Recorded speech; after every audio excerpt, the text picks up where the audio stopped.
Alaikum na rahmatullahi wa barakatuhu. ‘Yan uwa barkanmu da saduwa da ku a wannan tasha tamu mai albarka. A yau insha Allahu darasinmu za mu yi shi ne akan yadda za ka hana mutum kiranka, wato ka yi blocking ɗin mutum a imo.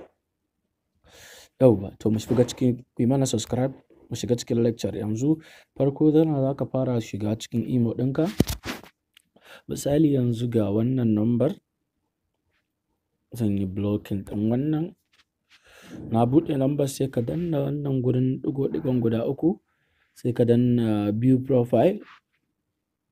Yanzu ga profile ɗin ya fito, ga wurin da aka rubuta block, sai ka yi block, sai ka sa yes. Yanzu shi kenan kaga ya sa Kali has been blocked. So yanzu number ka riga ka yi blocking ɗinta. So idan kuma za ka yi unblocking, wato za ka buɗe shi ka ba shi damar kiranka, ya za ka yi? Yanzu kaga a nan gurin ba mu ƙara ganin number ba, to sai ka dawo nan gurin ƙasan nan, za gurin layi guda uku, sai ka taɓa, sai ka shiga settings, sai ka shiga privacy, za ka ga blocked contacts.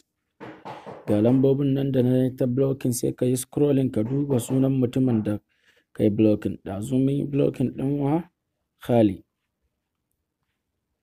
Yanzu ga shi nan ina dubawa. Yauwa ga Kali ta fito. Yanzu sai in sa unblock, sai ya ce unblock Kali, aka yi unblocked. Shi kenan yanzu Kali has been unblocked, added to your contact. Wannan shine ƙarshen bidiyon namu na yau. Idan abin da muka yi ya birge ku, ku yi mana subscribe, ku yi mana like domin ku ƙara mana ƙarfin gwiwa. Wassalamu alaikum wa rahmatullahi wa barakatuh.